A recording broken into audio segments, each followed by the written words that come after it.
Okay, Assalamu alaikum, dear viewers. It is so good to be back on the 10th World Hijab Day campaign and World Hijab Day Conference.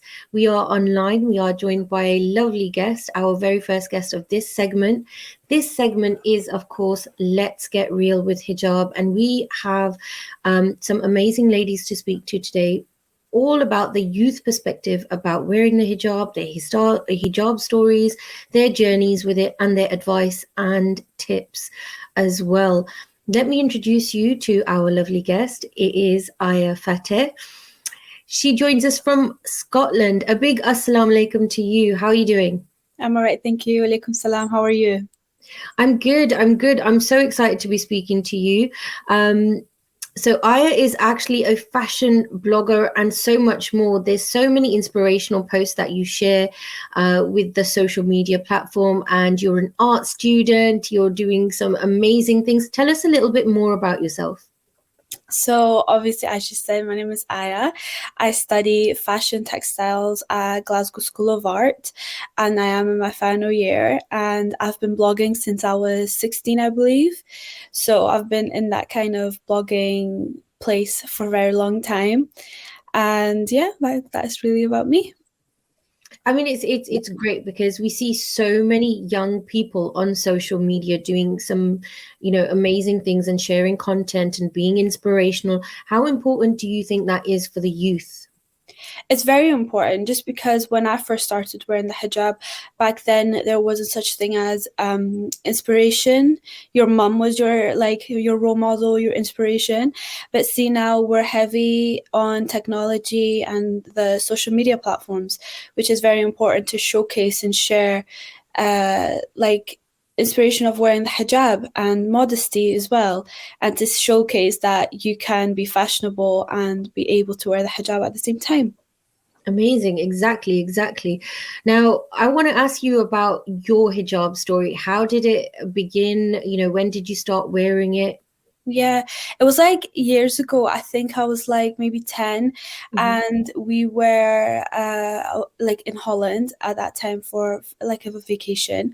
And then at Ramadan, you usually wear the hijab for that month because we had to wear it. My dad was like kind of very strict on that, for us to wear that month, just for that month, for us just to wear it and feel how it is to be a hijabi. So right towards the end, when Eid came around, it was obviously time to take it off and wear the nice clothes. I was 10 and I still wore it. I kept wearing it, and then they said, Aya, come on, like, Ramadan is over, you can take it off now. And I was very persistent on keeping on wearing it at a very young age.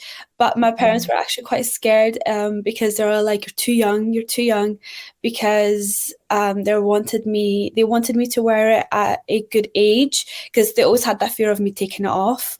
So I was very stubborn. I was like, no, I want to be hijabi, I'm going to wear the hijab. And so they let me. And they're very happy ever since, obviously, because I inspired my sister as well to wear the hijab. That's such a beautiful story. And if you think about it, I mean, I've got two daughters as well, alhamdulillah. I remember a time when they were both like sort of 5-6 years old and 7 and 8 years old, and they both wanted to start wearing the hijab, and I was like, oh my god, everyone's going to be thinking we're the extremists. And I suppose as a parent, the concern isn't just that, it's will they get the same treatment at school? Will they get the same experience of academia at school? The same chances, the same opportunities. So at that time we sort of spoke to them and we talked to them, and they tried it a little bit and they decided not to wear it to school. But it's so nice to see young people wear it to school. I wonder whether you remember, how would you feel at that age, at 10, which is pretty young? How would you feel if your school didn't allow you to wear the hijab? Oh, I don't know how I would feel. Like, I don't know. I think I would feel disheartened, really. Or I feel like there would be something wrong with me, or I'm not doing the right thing. Because as that age, you feel like, okay, for example, also I'm the eldest, and I always had that responsibility of being the eldest and having responsibilities and making decisions. And let's say I wore it and my school didn't accept it, I would be so disheartened about it and very upset about it. So I'm very glad that they were very open. And again, that time, it wasn't that bad, I would say. It wasn't, I feel like nobody much knew about Islam, only that we are extremists even then, but there wasn't more information. So I feel like now it's harder because, again, I feel like because of the social media, everybody has access to the news and what people are saying. So I feel like that has an impact. It definitely does have an impact. I mean, the reason I've mentioned this as well, because there are countries, there are European countries, there are places such as Quebec, Brussels, where schools don't actually allow school children to wear the hijab. You can't wear it to university, you can't wear it to certain public sector jobs. So the idea for us as World Hijab Day ambassadors, and this global initiative that was set up by our founder Nazma Khan, it was to create an understanding about what hijab is and what it means to young Muslim girls and Muslim women who choose to cover. So I mean, a couple of years back, here in the UK, actually, a school in London tried to ban the hijab. It was a primary school. So that was quite crazy. And you must have heard about the situation of France, where a lot of niqabi sisters have actually moved over to the UK from France because that they've been banned from wearing the niqab. They can't wear the hijab to certain jobs, and even sometimes collecting their children at school. So it's absolutely crazy. Have you ever experienced any discrimination since wearing the hijab? Yeah, loads, like numerous ones. I remember back then I used to watch a lot of YouTube bloggers, and they used to do different hijab styles. So I used to experiment with it. Why not? Like, I'm young, I was very young then, and I was going to school, I had school uniform, I wanted to change it up a bit. And I remember there was children, they were like over exaggerating, and I know they were saying I look like a pirate. And they were like making noises like that. And then one girl started crying, saying that I scare her. Wow. Yeah, Oh it was my really gosh. bad. Yeah. And just last year, literally just last year, me and my sister were going for an evening walk. It was around summertime. She had her hood up over her hijab, but I had my hijab. It was visible. And me and her were deep in conversation. We were having a nice conversation, and I did notice two boys on the bike, and one of them just went past me and slapped the back of my hijab right off. And I was really shook because it was 2020. Yeah. That's horrible. Yeah. And it was 2020. Like, you would think that, people can't touch you or touch your hijab in that way, but it has happened. And ever since then, I'm very self-conscious when I go out, especially around my surroundings. And if I hear footsteps or anything behind me, you just need to be safe now. Yeah. It is such a shame, but even here in the UK now, there has been a rise, a continual sort of rise in Islamophobia. Unfortunately, certain comments that even our own Prime Minister, likening sisters who choose to wear niqab to bank robbers, letterboxes, things like this. This just does not help. The fact that niqab and hijab is almost, it makes you so different. But interesting enough, because of COVID and the pandemic and the restrictions, a lot of people have now had to mask up. Yeah. I mean, how has that made you feel in comparison, that as a Muslim woman you choose to cover your head, and then you have to wear a mask now as well?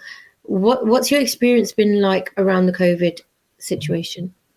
It's been fine. I understand why we need to wear the mask. It's for our own safety, and especially going into uni, we have to take lateral flow tests quite often. Especially, I work in retail, and we have to wear the mask to keep ourselves safe and others safe. So I really, alhamdulillah, I haven't had no struggles with it. I'm fine with it. I've made my own mask extenders, because I found the problem and I tried to solve it in that way, for me to put my hijab on, my mask on and off easily. So alhamdulillah, yeah, it's been fine. It's been fun. What about the comparison though? As in, like sisters who do choose to wear the niqab now, they get they're almost like sitting targets for, discrimination and hate. Yeah. But now, even the politicians, even teachers, even public sector non-Muslims, everybody is now covering their faces. Yeah. What do you think of that situation? That is it fair almost that we are almost discriminated against because we choose to wear a hijab, or some of our sisters choose to cover their faces as well. But now there's a contrast, isn't there? What do you think of that? Well, I feel like everyone that has ever said anything towards the niqab, they should actually take everything back, because now we're all covered up. We're all literally the same. Like if I wear a mask and I walk beside a niqabi sister, we're literally the same.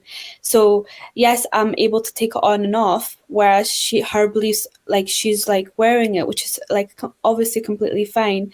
And why would I even look at her differently? Why would anybody look at them differently or giving them dirty looks or say things? Because we're all covered up in a sense. If they like it to like it or kind of not, we have to cover up. We have to mask up.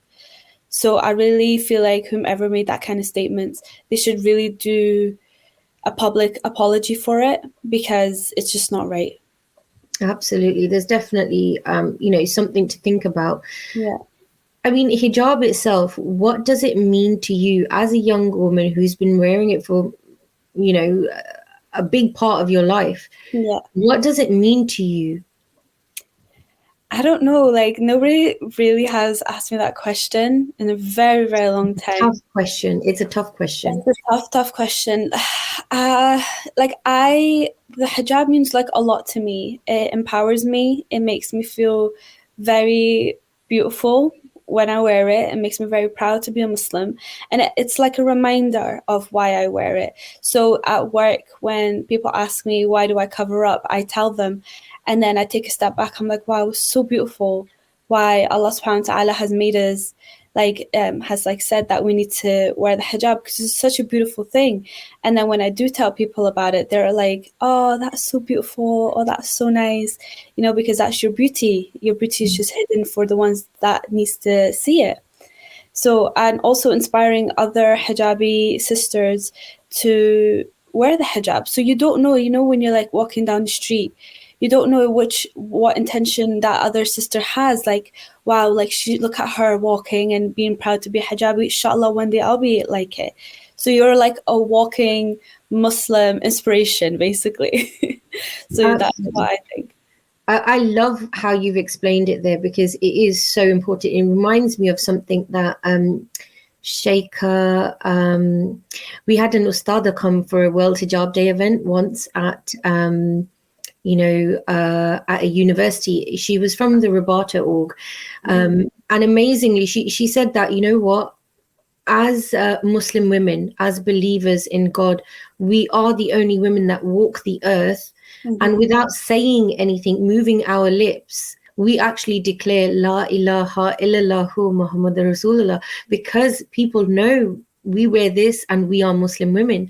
So there's such power in it, and like you said, there's such beauty in this command and this connection, this direct connection we have with Allah subhanahu wa ta'ala, that actually, in fact, even the brothers don't have this connection, right? Yeah, definitely. Allah's protecting us. Yes. Absolutely.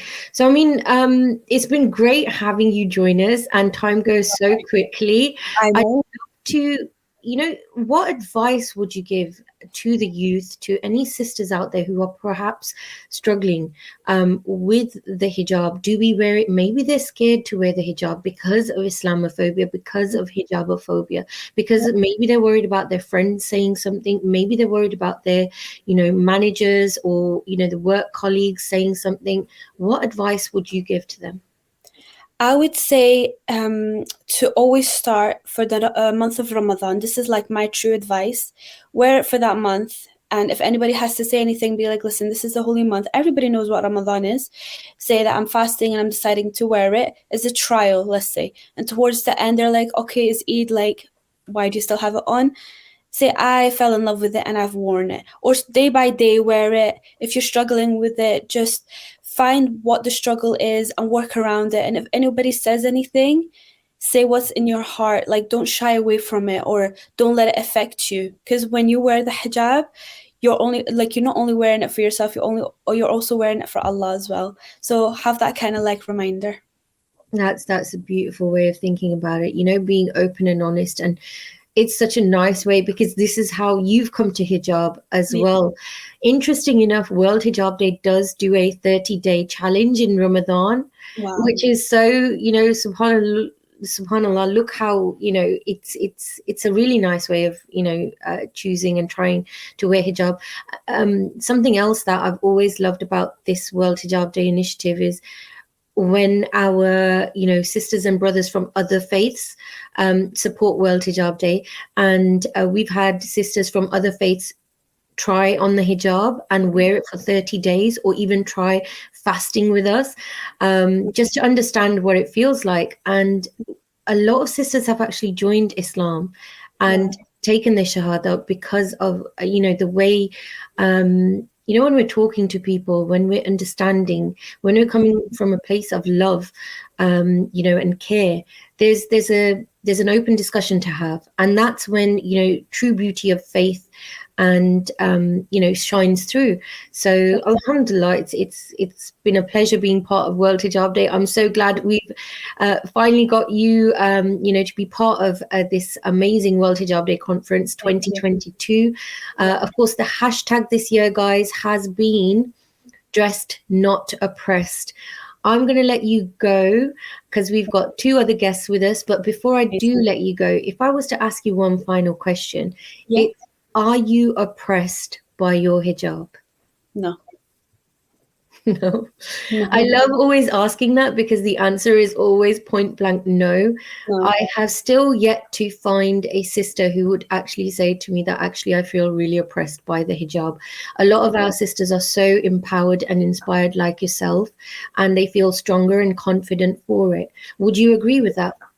Yeah, definitely. Yeah. Yeah, because I 100% disagree with when people say that we're oppressed, because we're not. We have so much right in Islam as we women do, so they just don't know it. And I feel like, again, it's all because of the media's fault. So we're here, alhamdulillah, to share the news and to share that it's not true. Absolutely, absolutely. Any last leaving words from yourself, Aya? Not really. Just thank you so much for having me and letting me be part of this. It's like amazing opportunity, and I'm looking forward to doing this every single year. Absolutely. We welcome everybody to join this, you know, movement with us. We have to, you know, stand in solidarity with our sisters. Of course, alhamdulillah, we're so lucky to be in this country where, as of yet, there's no hijab bans. Whether, you know, the things that are happening in France and the European courts will affect us at a later date, this is why we need to be active and speak up right now, and, you know, make sure that we're looking out for our sisters. We're standing in solidarity with the sisters in Quebec, in Brussels, that are protesting against hijab bans. And it's for our future generations as well. So inshallah, we look forward to having you join us every year. And of course, we would love to have you as an ambassador in Glasgow as well. We look forward to the events that you will plan as well this year. So thank you so much, Aya, and I'll speak to you soon. Take care. God bless. Right, guys, so we're introducing you now to another special lady. This is our super special second guest. We have joining us Safia Saeed. Let me tell you, a big assalamu alaikum to you, first of all. Welcome, salam. Let me just introduce you before we get into the questions and stuff. So Safia is the first female hijabi boxer. She's also a female coach. She's right here based in the UK. She's doing some amazing work. She's been featured on BBC, Sky, ITV, Channel 4. She loves to break stereotypes and is just all round awesome. So, Safia, it's so good to be speaking to you finally for World Hijab Day. How are you doing? I'm good. How are you? Thank you for having me. I'm good, Alhamdulillah. I'm glad that you're on this platform talking to us today about your hijab journey. You're so very young. I've listed just a few things that you've achieved already, and you're a very young age of only 21, right? Yes. How's it been? What happened? I mean, let's talk a little bit about your hijab story. When did you start wearing it? Why and how? What happened? So I've been wearing it from a young age. I remember I've been wanting to wear it from primary school. I used to wear it here and there, and then high school. I think that's when I properly started to wear it. When I properly started wearing it. I think I had a moment when I was sick, with my story and stuff. For them 2.5 years, I was on and off, and then it was just literally I just used to whack it on. It was not even a hijab for me, but I just fell back in love with wearing it. It's been a crazy journey because I haven't always been perfect at wearing it. I've had my own personal journey, but yeah, alhamdulillah. It's so good that you can share that, and it's like a positive entry into wearing the hijab. Mm-hmm. So you're very big within the sports industry right now, and growing up here in the UK, what has your lived experience been about wearing the hijab? Have you experienced any discrimination? Have you ever felt like, oh my God, I'm being discriminated against, or have you had any Islamophobia happen to you? When I was younger, it was fine. I feel like, when you're young, you don't care about what other people think and you do things for yourself. But I think you kind of click as you grow older because you notice more things and you care more about what other people think. Not that I do now, but I'm talking about when I was growing up. When I was younger, not so much, but yes, when I was growing up, I feel like at workplaces, things like praying and being the odd one out, I feel like that was a big thing.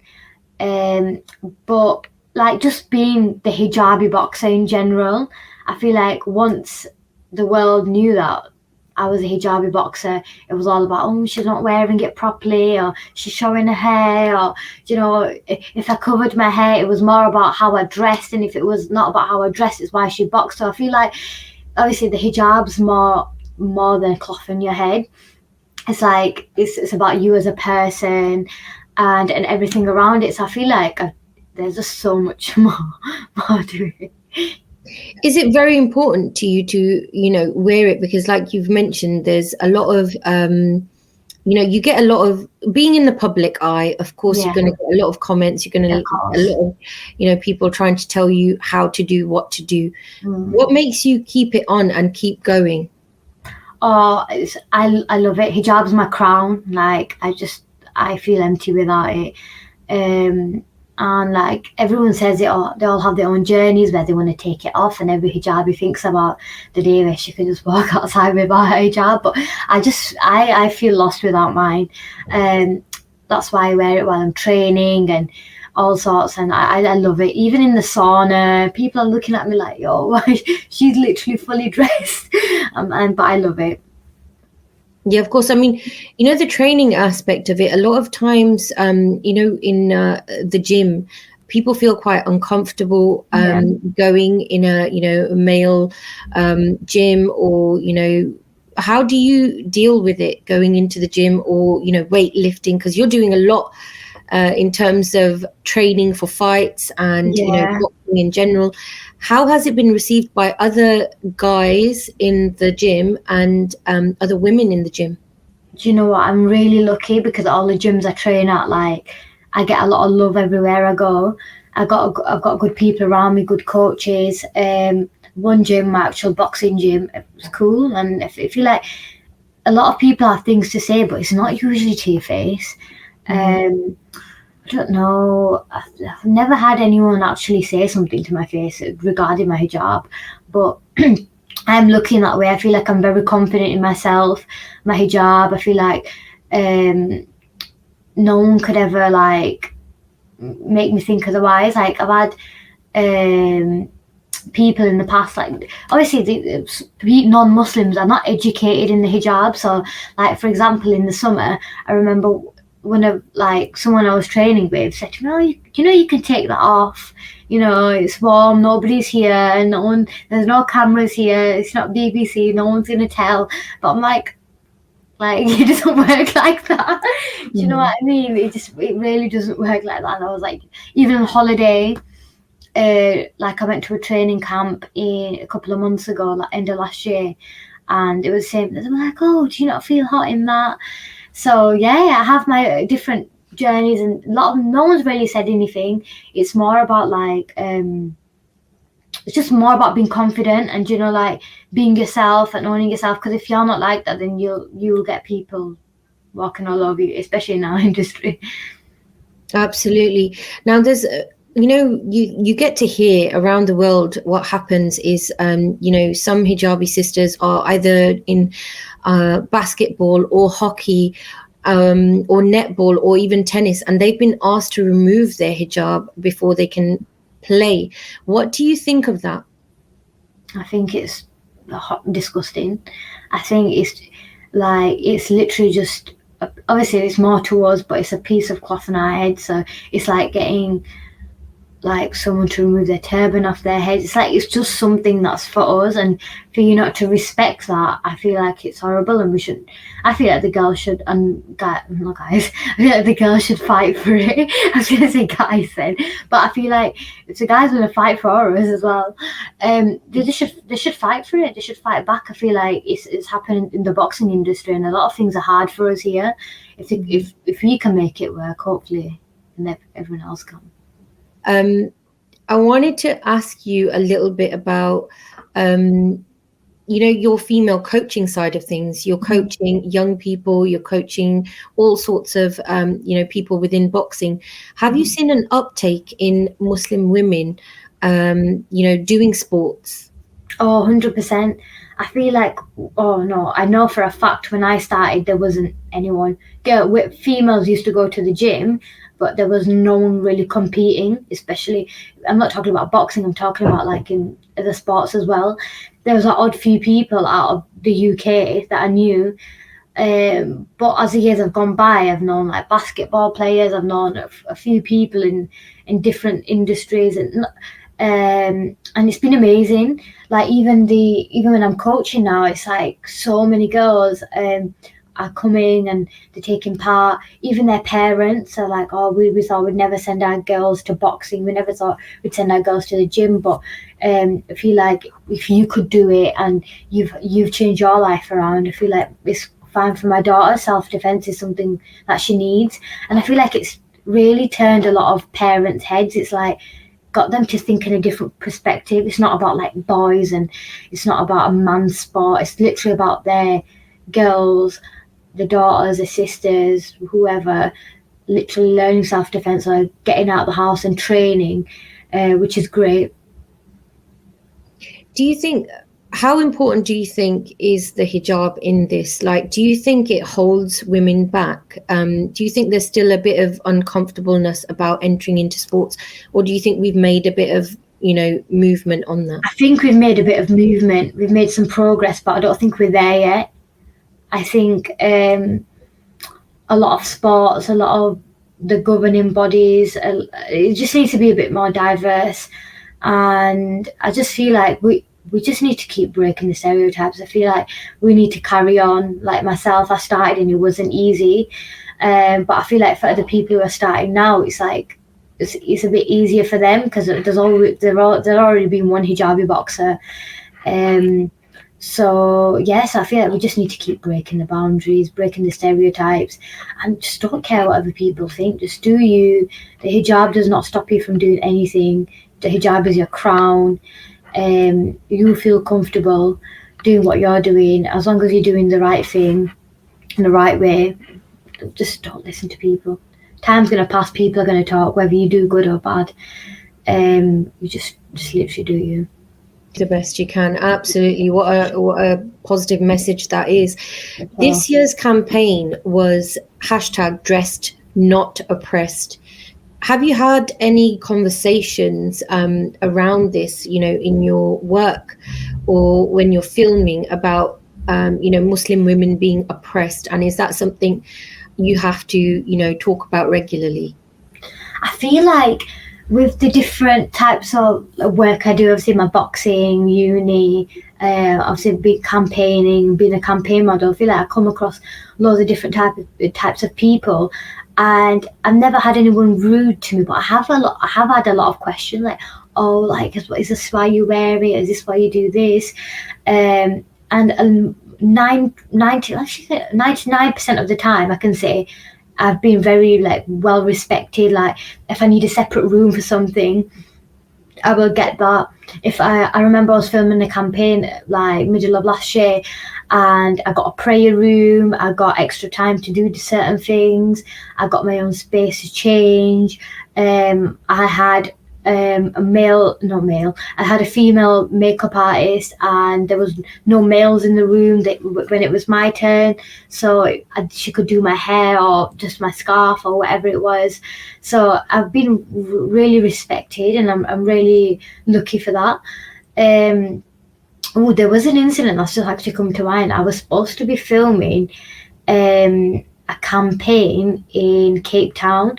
This was at the start of COVID. But it was a really good deal, actually. It was a lot of money. I remember putting it on my Instagram. I don't know if you remember. I can't really say much about who it was and how much and whatever it was, just for my own, just in general, really. But so the deal was about to be signed. We got the contracts, and we had one more Zoom meeting, and they said, oh, do you know what? We're actually thinking about going from this perspective, because it was, I can't even say what it was, because it was a TV advert, but they told me to take my hijab off. So they were like, yeah, they first said, could you wear it this way and that way? And I said, yeah, as long as my hair's covered, like I can wear it. And then at the last stop of just signing the deal, they were like, do you know what? Like, we're offering more money. Would you take your hijab off for it? Wow, okay. And I actually signed the offer. It was, I think at the time it was like, I can't remember, £20,000, 25. I can't remember. But I was shocked. I wasn't upset about losing the deal or anything. Even if they turned around and said to me, we would keep your hijab on, like, well, let's just forget it, I cancelled the deal anyway. I was shocked. I was like, you reached out to me because I'm the hijabi boxer, and now you're trying to change me. This was very early on the hijabi boxer days, so I feel like I've come a long way from them. But that's one thing, like the industry, like you'll get opportunities and things and people trying to change you and money coming in the way, but you need to remember at the end of the day that your purpose and why you wear things and your own morals. Also, like, it's a kismet, like whatever is written for you, you will get. And if that money or that campaign and whatever is written for me, I will get. And you know what, after I cancelled that, I got loads of more work. I got some really good things, alhamdulillah, and I probably will in the future as well. So just don't change yourself, like change the game. That's what I like to say. Love it, absolutely love it. I'm actually shocked and appalled that a company could come and do that. And obviously, if it's a deal, it's going to be, you know, like an established company. And yeah, it actually is. Like, it's almost like they come to you as the hijabi boxer, but they want to take the main, you know, half of that away. That's crazy. That's crazy. For sure. Crazy. For sure. Like, it's awful, but yeah, it's crazy. But that's why you got to stand your ground sometimes, and don't change yourself for a bit of money or a bit of fame. Like, it goes and comes. Like, it's not that all at all. So, I mean, what would your message be to, you know, the youth and anyone who's watching who would want to go into the sports industry, or just generally speaking, maybe they're thinking about wearing the hijab or taking off the hijab? What would your message be to our, you know, sisters? I'd say that take your time with it. Like, it's your personal journey. It's between you and God. Don't care about what anybody else thinks or says. If you're wearing it and you're showing your hair, like, that's your journey, you know what I mean? Like Allah help us all with our own journeys. But my main message would be is literally, if you're gonna wear it, wear it. If you're not gonna, like, take your time in doing it. If you're thinking about taking it off, I'd say just do your own research, see how you feel. I don't know what to say about that. I just feel like that's like it's a big decision to take your scarf off and then put it back on. But at the end of the day, the only thing I can say is between you and God. Don't let anybody's input come into it. Don't let money, fame, people in the sports industry. If you're training in the gym and you're wearing your hijab, own it. Like, I see a lot of girls like just hiding themselves with their hoodies on. Like, that's cool, like when you're in the gym and you're just like doing your thing sometimes, but like some girls are not comfortable in just wearing the hijab in the gym. Like, just be yourself, like own it. And yeah, it's like just I pray for all of your personal journeys, and inshallah it goes really well. Absolutely. Saf, look, thank you so much for joining us. Honestly, it's been a pleasure having you join us for Thank you for having me. Conference 2022. We look forward to following your journey and seeing how far you can get in breaking these stereotypes and breaking these boundaries. We wish you the best. And I'm going to let you head off and go do some training, I'm sure. Yes. Make sure you take a rest, and I'll speak to you soon. Take care. Inshallah. Thank you so much for having me. Assalamu alaikum. Right, okay, so let me introduce you to another very special guest. Our final guest of this segment is the amazing Yasmin Khan. Some of you might recognize her. This is going to get a little bit serious, let's just say. It's almost a bittersweet introduction from myself. The reason you may recognize our sister Yasmin Khan is not so long ago, there was an incident in London, Ontario, a very, very awful, tragic, devastating incident where a family was mowed down by an extremist Islamophobic person. And Sister Yasmin is one of the family members who has agreed to talk to us. Of course, here at World Hijab Day, we're trying to give a lot of perspectives, from the youth, from, what happens in the workplace and stuff like that. We're blessed to have this chance to speak to Sister Yasmin. We send you and your family lots of du'as for this, for this very difficult part of your lives. It's absolutely, I can't even imagine. So big salam alaikum to you. How are you doing today? First of all, I just want to say thank you so much for the bittersweet introduction. And yeah, alhamdulillah, I'm doing really well. I am content with life and I'm just riding along with it. So yeah. Honestly, may God give you more strength, because the way that you've been able to, speak to the media early on as well, the way you've come out of this has been an inspiration. I mean, if I just I love the bio that you sent me as well, that you're a proud hijabi, that it's your crown. You want to make sure every Muslim girl can wear it confidently without any fear. The fact that you want to actually be a social worker and still give back, to help the normalization of the Muslim girls' experience in the Western world, and that your goal is humanity. I really hope, you're a beacon of hope, no doubt, for your family, because you've come out so strong. It's a very, very difficult, unimaginable situation to go through. Since that experience, how have you settled? How has this affected you? And you choose to wear the hijab, you're visibly Muslim. How has this affected you? So right when it happened, I was doing a lot of work. Like, it was interview left and right. Like, one day I gave 7 interviews. Like, it was that intense, and it was just a lot for me. And it was constantly me helping everyone, and family members and close friends. So I just never really took the time for myself. So I did burst on social media. I was on news outlets and everything like that. But then after 2 weeks, I completely burnt out. And I just needed my own time to figure everything out. And in that time, I feel like I found a way to reconnect with Allah subhanahu wa ta'ala. And I found ways to, keep myself strong and keep my relationship with Allah subhanahu wa ta'ala strong as well. So it's been a long journey to get to this point. Even before the incident, I was very vocal against Islamophobic attacks and everything like that. And even getting to that point, it was very tough for me because I wore the hijab very young, and I went to an Islamic school.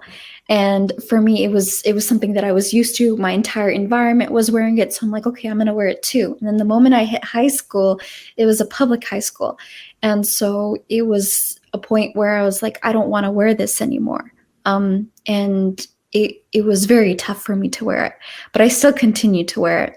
And then finally, around second year university, that's when I built up the courage to finally accept inside me that yes, I'm wearing the hijab for the sake of Allah subhanahu wa ta'ala, and I need to make sure that I'm representing my Muslim community in the best way possible. And yeah, maybe I don't do it well with my clothing or anything like that, but I do make sure that I do it with my actions towards my community and my vocalization towards certain aspects, as in like fighting for certain social change, something along those lines.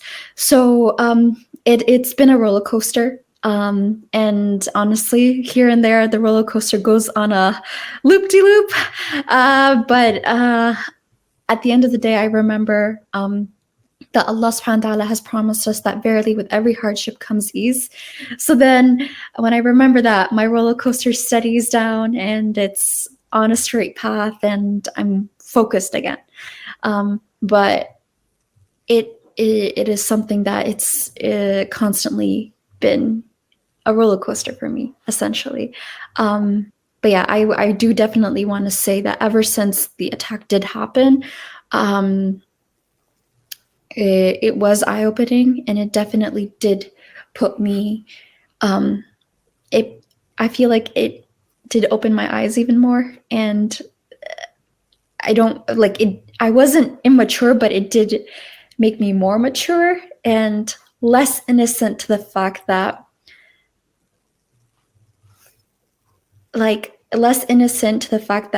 not everyone, unfortunately, is a good person. So yeah. It's like I said, it's a very traumatic experience to have gone through, to have lost 4 members in a premeditated attack like this.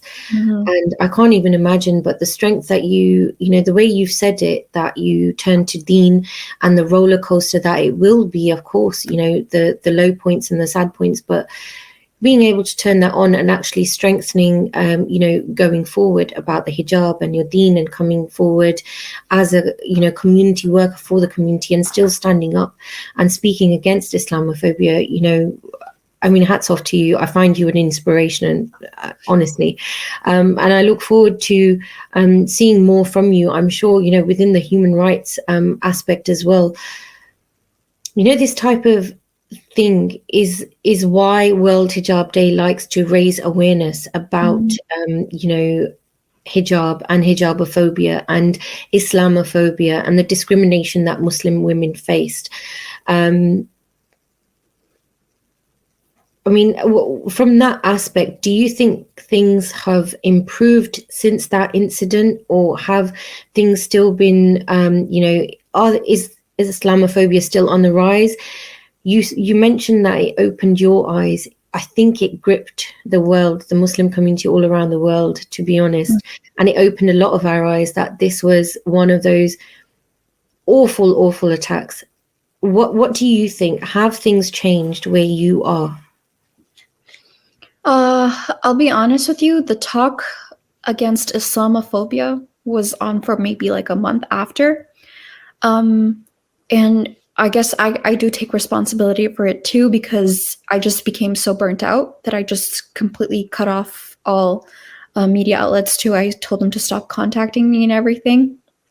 But definitely nothing has changed. I can say that for sure. Politicians, they just like to speak to satisfy people. They don't speak to actually make a change, and that's something that I did notice.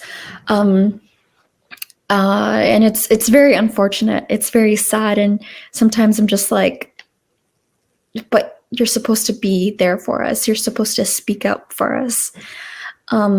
And yes, and it's very difficult. And I'll be honest with you, I'm fearful to what is gonna happen next. And the reason why is because I think it was 2016. There was a premeditated attack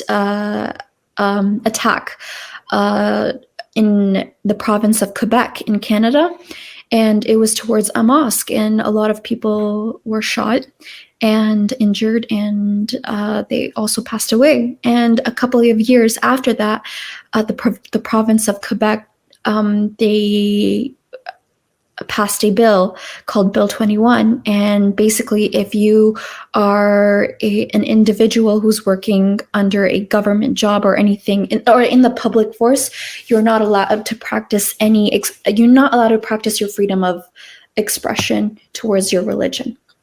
And what has happened is a lot of people had to they've lost their jobs, and especially approximately 2 months ago, a hijabi woman, she lost her job in Quebec because of Bill 21, unfortunately. And it's so sad, because now it's come to a point: do you choose your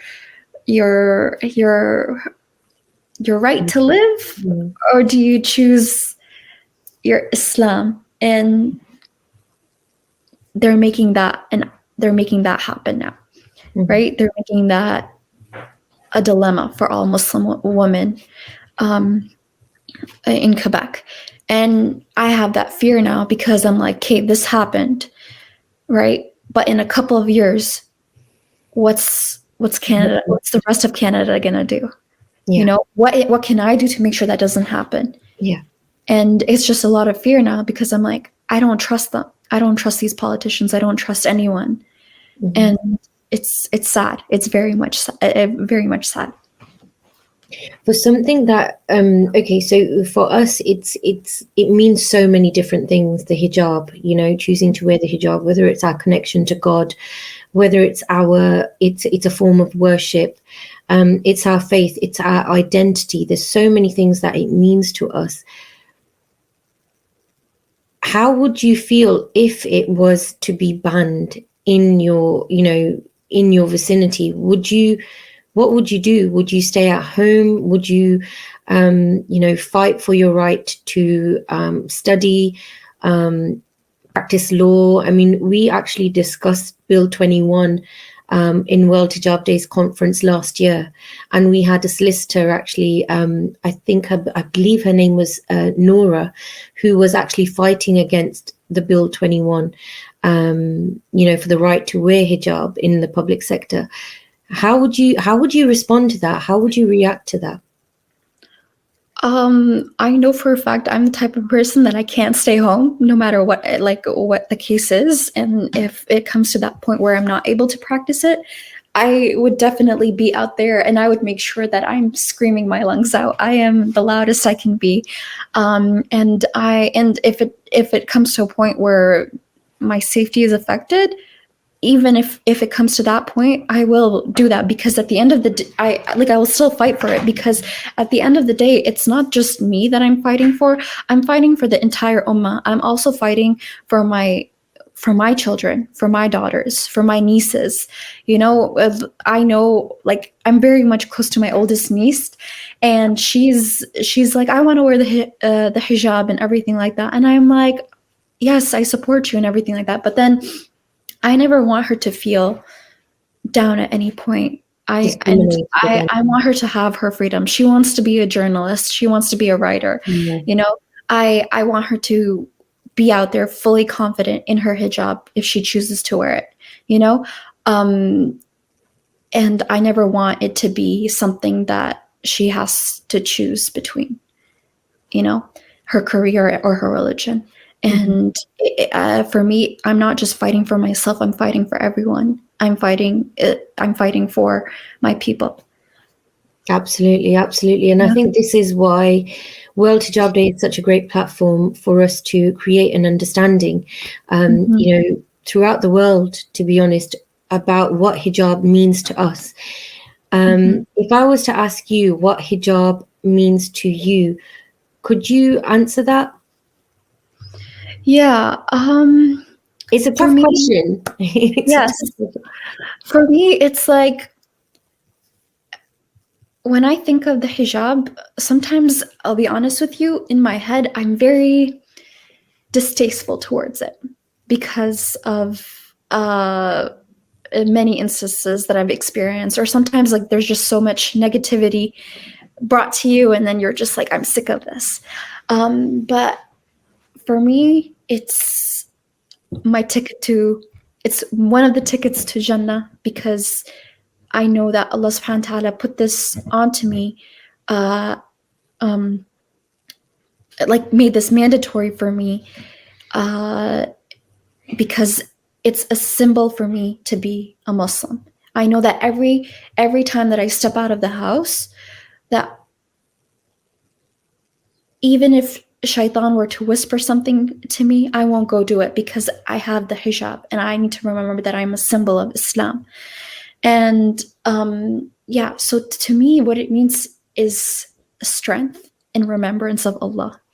And I know that if I didn't have it on, and I know that if I didn't have it on and I wasn't very vocal about it, then I know that my relationship with Allah subhanahu wa ta'ala wouldn't be strong today. And God knows where I'd be. But sometimes I do get emotional about it, because the relationship between me and this cloth is very complicated. But it's at the end of the day, I know that, like I said, verily with every hardship comes ease, and it's my ticket to Jannah, and it's my ticket to becoming a good mother, a good sister, and a good aunt, because they see me as a role model. So that's important to me. I love that, actually. I've never, in all the times I've asked this question, a ticket to Jannah, that's such a lovely way of putting it. And, the fact that you've touched on being a role model and being an ambassador. And again, I think it's difficult not to go back to a very, tragic experience that you've had within your family. Did that ever affect you in stepping outside of the house and thinking, actually, clearly everybody can see that I'm also Muslim? Does this make you feel like you've got a target on your back as well? Or have you actually thought, you know what, actually, I'm more stronger in my faith? How did that incident affect you? So for a week or two, maybe, I was very much fearful. Like, even in Canada, we have like mailboxes that you walk to and you have a key. It's like a PO box. Yeah. And it's like maybe a minute walk from my house. I was so scared for that week or two that I would drive just 20 seconds just to the mailbox just to grab my mail, because I was so scared.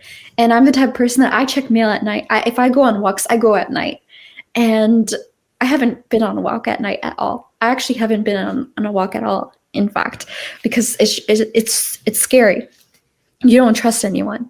But the one thing that I do know is that, like, I've built a lot of strength from that, because being so vocal about it, I know that there will be someone who speaks up for me. Because there are many times where,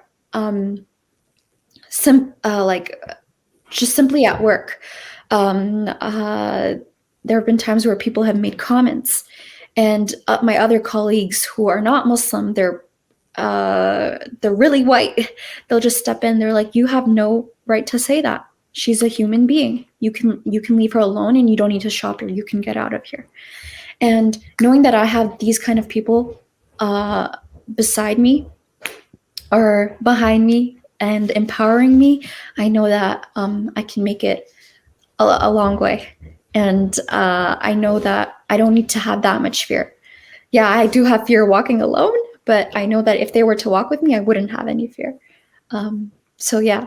And by walking with me, I do mean it like metaphorically as well. So yeah, In alhamdulillah. solidarity, absolutely. Yeah. I mean, did you feel that the community around you gathered around you in support? Did you have a lot of, well wishes as well? Were the community actually as shocked and as, heartbroken as, the Muslim community was? Mm-hmm. Yeah, I went to a predominantly white high school, and I lost connection with many people, and I only graduating from high school, I only had one friend left that I kept in touch with, and a lot of them had contacted me, and they were like, "We are so sorry. We can't believe this has happened. If there's anything that we can do, please let us know." And a lot of people, they came to my house and they dropped off flowers, they dropped off food, and they were like, "We made sure that it doesn't have gelatin. We made sure that it's halal." They went out of their way to make sure that they can accommodate us. And they were like, "Just to let you know, can you just let us know if this is actually good? Because we have a couple of Muslim neighbors who are in the neighborhood, and we just want to let them know that we are there for them. So we wanted to give them some food as well. So can you just let us know if this is okay, Yasmin?" And I'm like, "Okay, yeah, don't worry, I'll let you know." And so they went out and beyond for their neighbors as well. And they're like, if you want us to go check your mail, you can give us a copy of your key. We'll go check your mail. You need any groceries, we'll do groceries for you for like a month, 3 months, whatever you want, just tell us. And people were out there. People were, they were there for us. And it was very, very nice. And it was very, I felt like we finally had a big family, and it was beautiful. So yeah. That's the positive you want to see. After such a sad incident, that the community can rally around. And perhaps building on that momentum, what more would you like to see in terms of trying to make the world a better place, as cliche as that sounds, for your niece, for our daughters, for our, because you're such a young person yourself, it shocks me, honestly, the way you've been able to hold yourself with media, with everything that's gone on. You're only 22, I believe, right? Yes, 22. So subhanAllah, may God give you more, more success in the way you hold yourself, and, that you become somebody so important to lead the way, and show actually that we cannot tolerate hijabophobia, we cannot tolerate Islamophobia in our midst anymore. It's just like any other hate crime, just like any other, like the Black Lives Matter movement, like the hate that our brothers and sisters can experience. We are also part of that community. What would you like to see happen around the hijab being accepted as just a normal, part and parcel, seeing it in the workplaces, in the shopping, out in public? What would you like to see happen? Unfortunately, this has become a political agenda, right? So politicians need to walk their talk. And the way they do that is if they're going to make us a promise, if they're going to say, "Oh, yeah, we stand against Islamophobia." Okay, so show me how you stand against Islamophobia, right? Sit with me, talk to me, and let's make a plan, And then when you're going to make this plan, you make sure that everyone is safe in Canada. And then since you are Canada, you are powerful, you have the power to make sure people around the world are safe too. There's so many, they're having meetings about climate change and everything like that. Yeah, that's important. But what about meetings against systematic racism? What about meetings just in general about discrimination? What is the world doing against that? Absolutely. And yeah, politicians just need to walk their talk. I love that. Politicians need to walk their talk. That's I suppose it comes down to the policies and the government, like you mentioned, Bill 21, that's not very supportive of the Muslim community whatsoever. The fact that in Quebec and in Brussels and in places around the world that there's hijab bans, and you can't wear a hijab to school, to university, to a workplace, to the fact that even the European court ruled that it was okay for a company to say, actually, you can't wear the hijab, otherwise they can fire you. The fact that this is being put into our legislations, into policies, into, all sorts of institutions is crazy. So politicians, definitely. What would your message be to firstly the Muslim community, the sisters who struggle to see it? Because we've mentioned fear, we've mentioned that it can be a struggle to wear the hijab.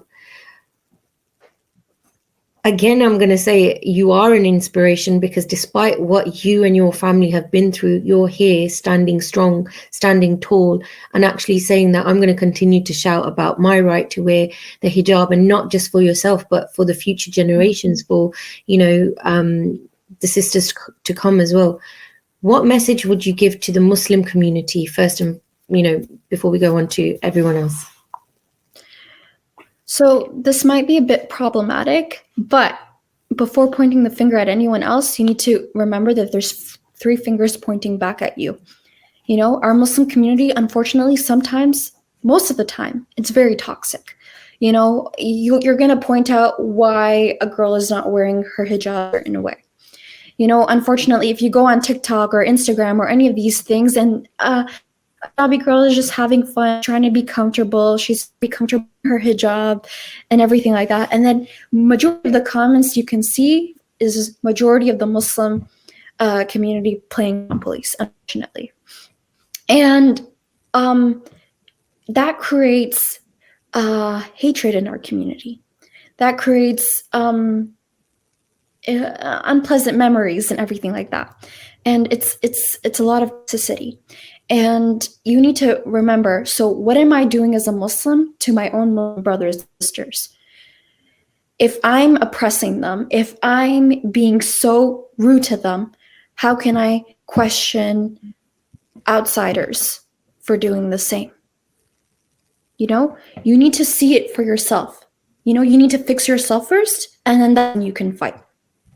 Because Allah subhanahu wa ta'ala hates al-munafiqun, right? So we need to acknowledge that. We need to remember that everyone is on their own journey, So what you're saying, we want more support from the Muslim community for our sisters who choose to wear the hijab.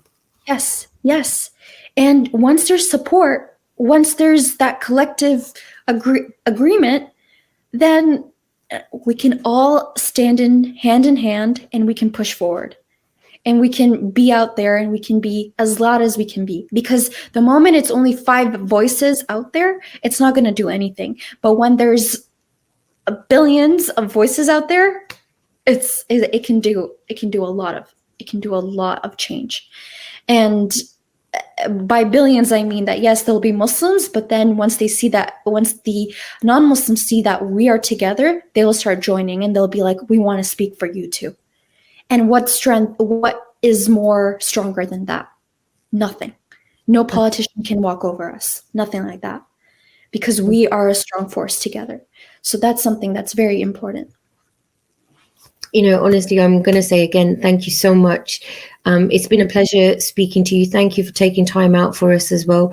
We're going to wish you the best. And I'm sure, inshallah, with World Hijab Day and what we're trying to do, we're going to interview you more than once, I'm sure, because you've got a lot to say and a lot of inspiration, to be, benefiting our community as well, inshallah. So thank you so much for joining us and speaking to us. May Allah reward you for all your efforts, and I will, inshallah, keep you all in my du'as.